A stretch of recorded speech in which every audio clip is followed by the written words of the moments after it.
ओम जी स्वामी जी, आपके श्री चरणों में मेरा प्रणाम, आप सभी को मेरा अभिवादन।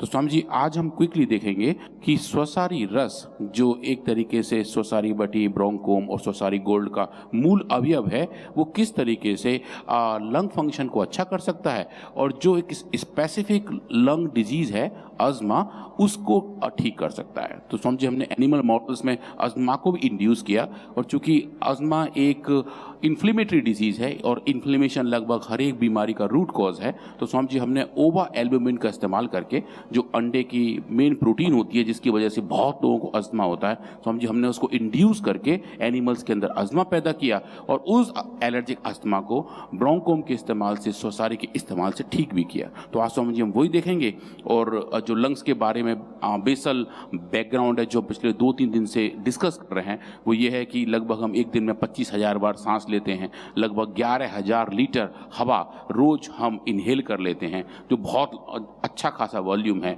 और हमारे 11,000 लीटर तो बहुत होता है। हाँ स्वामी जी, इतना ही करते हैं स्वामी जी। और जो इसलिए पेड़ नहीं लगाते वो पापी है। 11,000 litre every day Swami ji, हर दिन श्वास, 11,000 लीटर हवा हर दिन स्वामी जी, और 8 मिलियन लोग करते हैं। हाँ स्वामी जी, और 25,000 बार सांस लेते हैं स्वामी। वैसे आपका ये आंकड़ा मेरे ऊपर फिट नहीं बैठता, मैं 5,000 बार ही लेता हूँ। मेरी 1 मिनट में 4-5 श्वास चलती हैं, लोगों के 1 मिनट में 15-16 श्वास चलती है।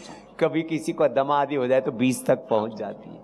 हमारी 4-5 श्वास चलती है नॉर्मल कंडीशन में, और जब हम मेडिटेशन करते हैं, ध्यान करते हैं, एकाग्रचित्त होकर के अंतर्मुखी होकर काम करते हैं, तो हम 2 श्वासों पर आ जाते हैं।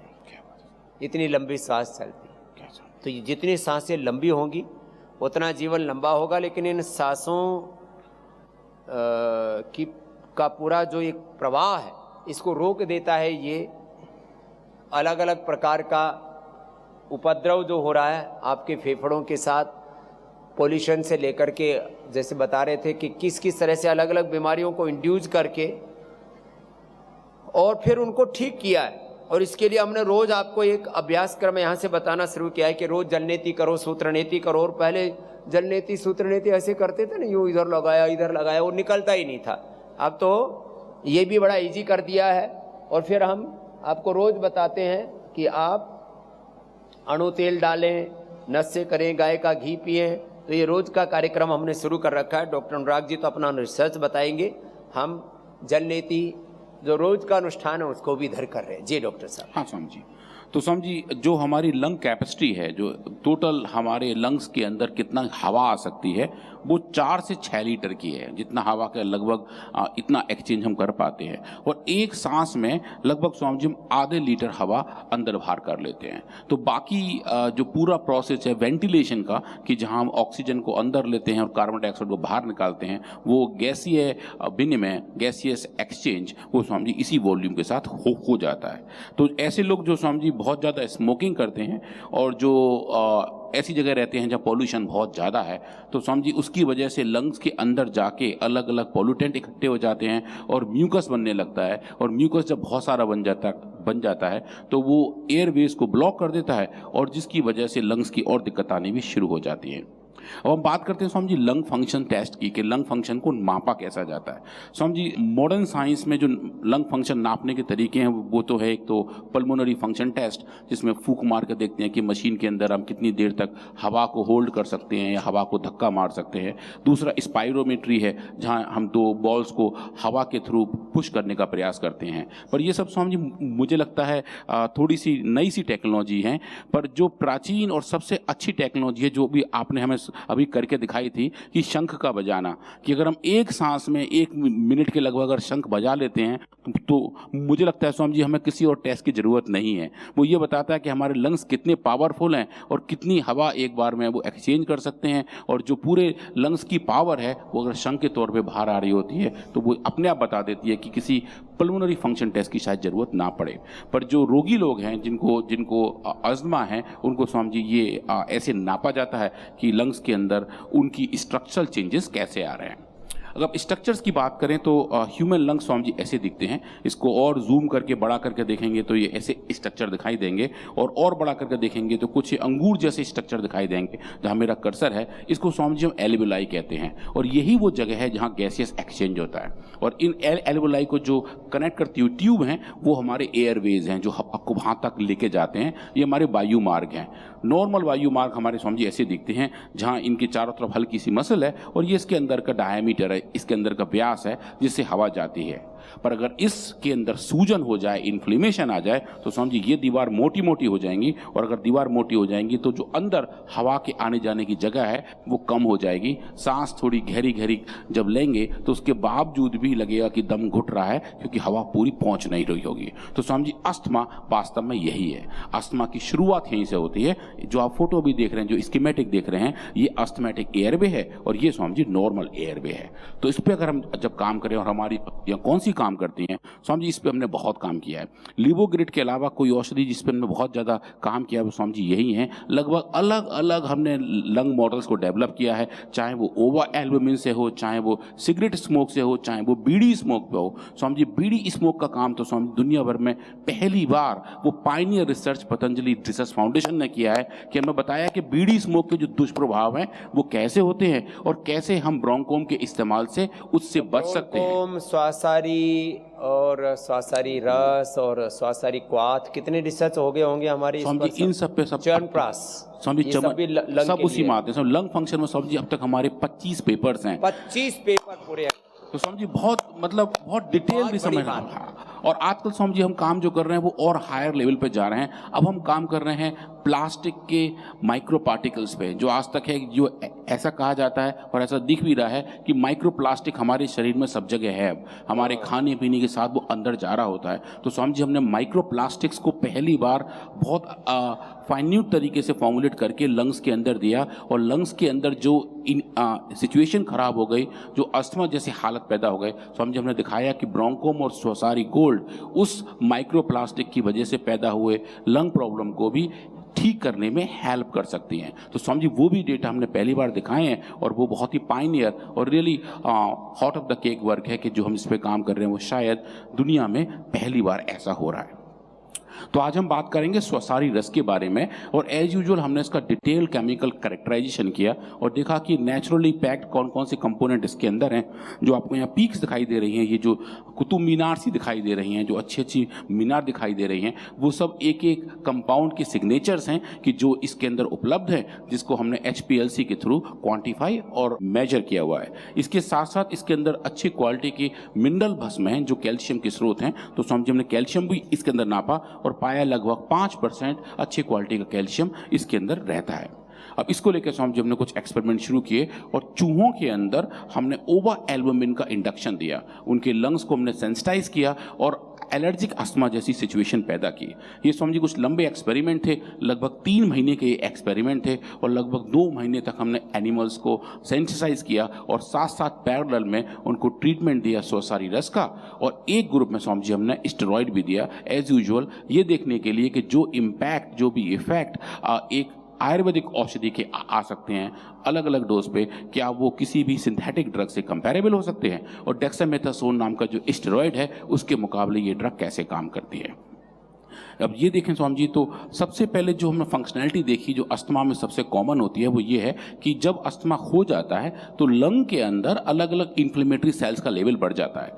तो समझिए उसके लिए हमने इन एनिमल्स के लंग्स के अंदर लिक्विड कलेक्ट करके उस लिक्विड को लिया जिसको हम बाल्व कहते हैं, ब्रोंकियो एल्वुलर लवाज फ्लूइड, उसको हमने दिया और स्वामी जी देखा कि उस लिक्विड के अंदर लंग्स के अंदर कौन कौन से इन्फ्लेमेटरी सेल्स हैं, कितने लिम्फोसाइट हैं, कितने ईस्नोफिल्स हैं, कितने मैक्रोफेजेस हैं, कितने न्यूट्रोफिल्स हैं। ये 4 इन्फ्लेमेटरी सेल्स हैं, और अगर कहीं इन्फ्लेमेशन का लेवल बढ़ जाता है तो ये सेल्स भी बहुत ज़्यादा बाहर आ जाते हैं। तो लंग्स के फ्लूइड के अंदर कितने सेल्स हमने वो काउंट किए, और उसके साथ साथ ये भी देखा कि उसके अंदर कितने इन्फ्लेमेटरी साइटोकाइंस हैं, क्योंकि समझिए ये सेल्स अपने आप नहीं आते हैं, इनके पास एक कॉल जाता है और वो कॉल होता है साइटोकाइंस का, कि साइटोकाइंस एक तरीके से बताते हैं कि कितने सेल्स कहाँ पे जाने चाहिए। तो वो जो लेवल है, जो उसका मॉलिक्यूलर सिग्नल है, हमने समझी वो भी नापा, और ये देखा कि जब इन्फ्लेमेटरी सेल्स हैं तो उनके साथ साथ कितने इन्फ्लेमेटरी साइटोकाइंस भी वहाँ पहुँचे हुए हैं।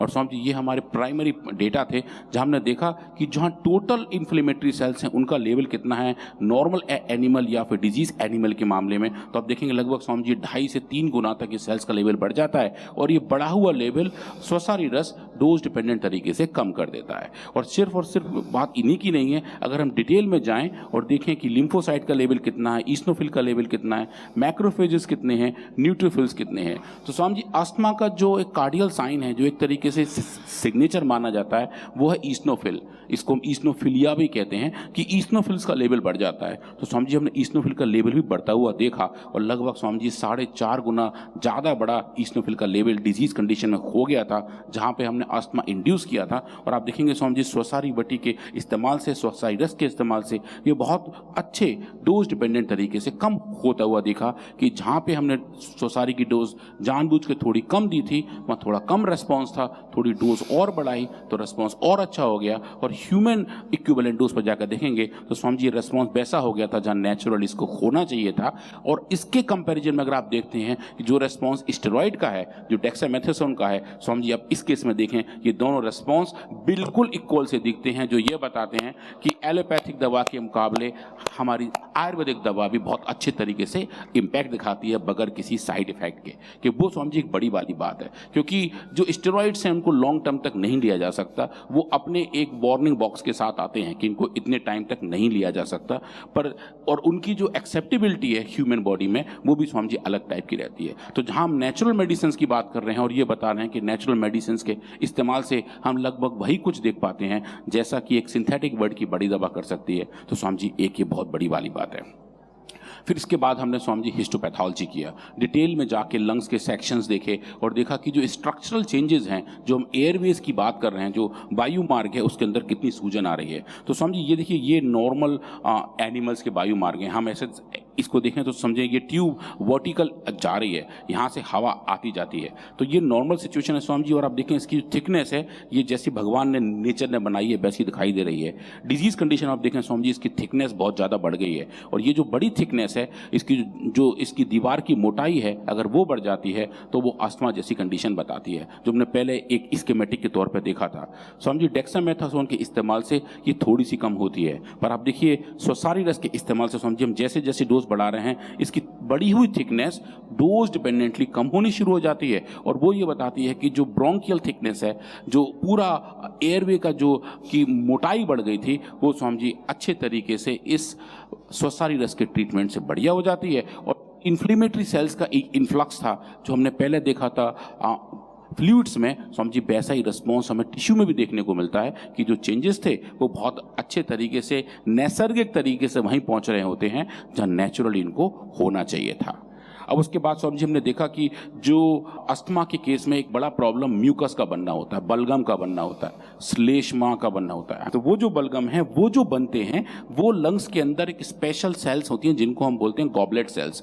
गॉबलेट सेल्स स्वामी जी ये म्यूकस को बनाते हैं, और अस्थमा के अंदर अगर उसका लेवल बहुत बड़ा रहता है तो पूरा वायु मार्ग वहाँ अवरुद्ध हो जाता है। पूरा लंग्स के ट्यूब्स के अंदर अगर वो म्यूकस भर जाए, बलगम भर जाए, तो सांस लेने में तकलीफ होती है। तो स्वामी जी हमने ये भी देखा कि अगर हम उन सेल्स को देखें जो बलगम बनाते हैं तो डिजीज कंडीशन में क्या उनका लेवल बढ़ रहा है। तो समझिए ये नॉर्मल एनिमल्स के लंग्स हैं, आप देखिए यहाँ पे वो सेल्स बिल्कुल कम मात्रा में हैं, क्योंकि जहाँ भी वो सेल्स होंगे वो आपको डार्क पर्पल कलर के दिखाई देंगे। और यहाँ देखें स्वामी जी डिजीज कंडीशन में ये बहुत ज़्यादा सारे बढ़ गए हैं, लगभग स्वामी जी 3.5 गुना ज़्यादा बढ़ गए हैं। और आप देखेंगे कि जैसे जैसे हम स्वसारी रस दे रहे हैं स्वामी जी उसके ट्रीटमेंट से इनका लेवल कम होना शुरू हो जाता है। और ये जो म्यूकस भी बन रहा है स्वामी जी, वो म्यूकस भी बिल्कुल नॉर्मल होकर वहाँ हो जाता है जैसा कि नॉर्मली होना चाहिए।